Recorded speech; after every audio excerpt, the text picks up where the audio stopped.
Bonjour à tous, bienvenue sur Easy Modélisme, j'espère que vous allez bien. Aujourd'hui je vous propose une petite vidéo tuto comment réaliser une bâche ou un drapeau. Alors avant de commencer, regardons ensemble la liste du matériel qu'il nous faudra. La première chose dont vous aurez besoin pour réaliser donc un drapeau ou une bâche, c'est des mouchoirs en papier. Donc peu importe la marque, il n'y a pas d'importance. Il est juste important que vos mouchoirs en papier ne contiennent pas trop de dessins, ce genre de choses.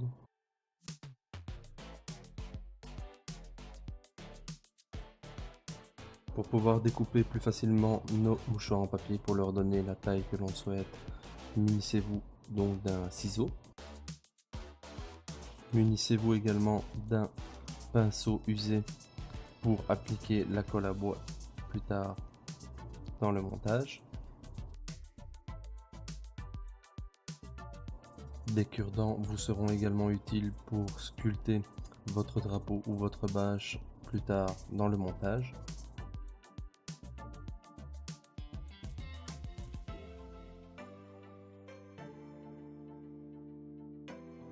Pour sculpter également votre drapeau, votre bâche, vous pouvez vous munir de ce type de spatule qui sert justement au sculptage en règle générale.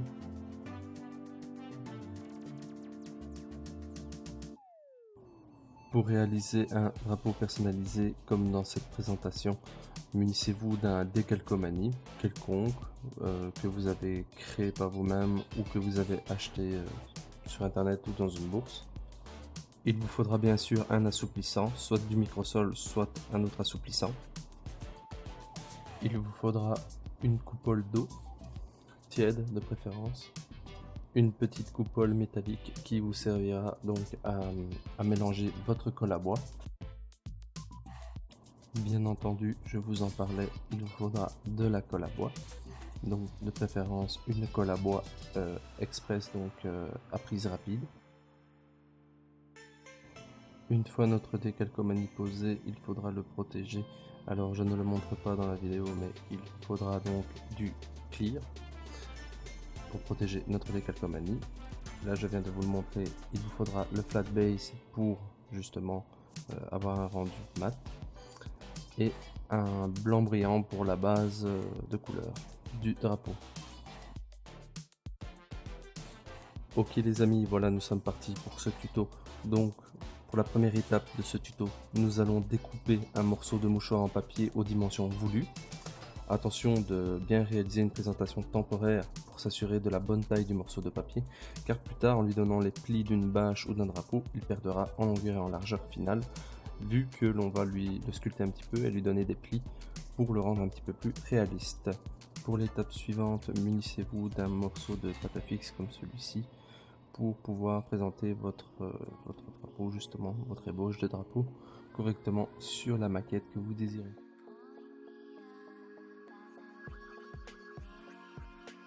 Deuxième étape de notre petit tuto, nous allons maintenant donc réaliser notre mélange de colle à bois et d'eau qui va être notre base pour travailler notre mouchoir en papier pour lui donner la forme voulue, donc d'un drapeau ou d'une bâche. Pour cela, il faut obtenir une consistance du lait, je vais dire ça comme ça. Il ne faut pas que votre colle à bois soit trop opaque, comme elle ne doit pas être trop transparente. Toujours dans la deuxième partie de ce tuto, nous allons maintenant appliquer notre mélange de colle à bois et d'eau sur notre mouchoir en papier. Alors, comme vous le voyez, le mouchoir en papier va avoir tendance à absorber le mélange. C'est tout à fait normal et c'est le but, c'est ce que l'on recherche. Donc nous allons appliquer tout doucement des gouttes de ce mélange pour que le papier s'imbibe bien.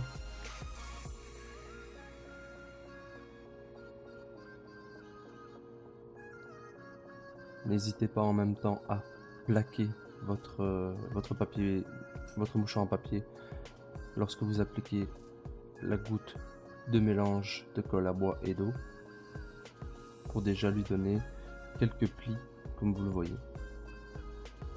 Une fois que vous avez passé votre mélange de colle à bois et d'eau sur l'entièreté de votre mouchoir en papier, vous pouvez soit le laisser sécher à température ambiante, soit vous munir d'un sèche-cheveux ou d'un décapeur thermique à bonne distance bien sûr, pour accélérer le temps de séchage.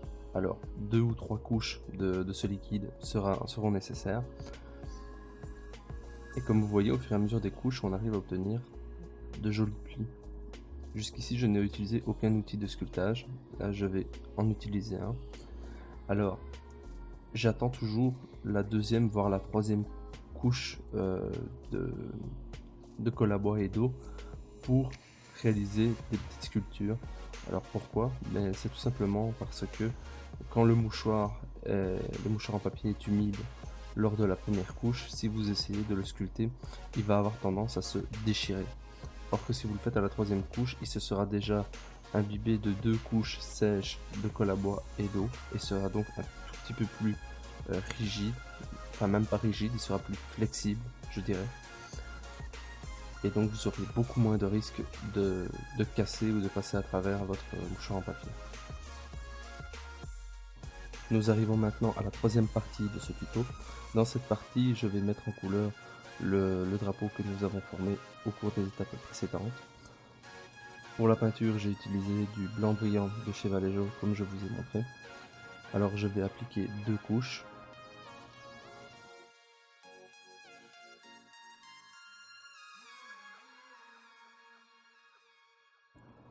Voici le résultat une fois la peinture bien sèche.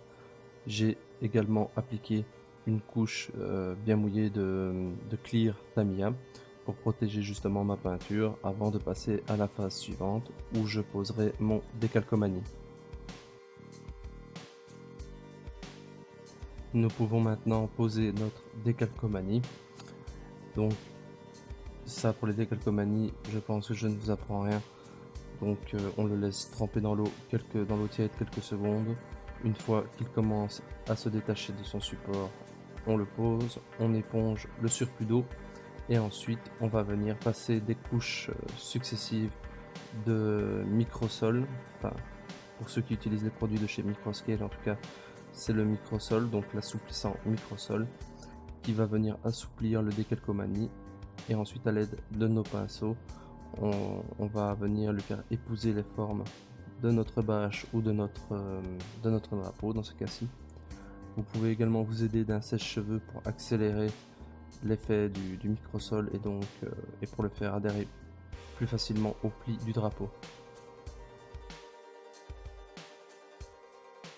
Une fois que notre décalcomanie est sec et a bien pris la forme souhaitée, je viens le recouvrir d'un mélange de clear Tamiya et de flat base, donc qui va me permettre d'obtenir un résultat mat et en même temps d'avoir une protection sur mon décalcomanie pour qu'il puisse résister aux épreuves du temps, aux changements de température, etc. Nous voici arrivés à la fin de ce tutoriel. Voici le résultat final. Donc vous obtenez ainsi un joli drapeau personnalisé. Vous pouvez bien sûr le décliner dans énormément de variantes. Vous pouvez faire des drapeaux de pays, des drapeaux personnalisés avec vos propres logos, etc. J'essaierai dans les prochaines vidéos de faire un tuto pour la création de décalcomanie personnalisée. C'est très simple, c'est à la portée de tout le monde. Donc voilà, j'espère que cette vidéo vous aura plu. Si c'est le cas, n'hésitez pas à mettre un j'aime. Je vous retrouve prochainement. Ciao ciao.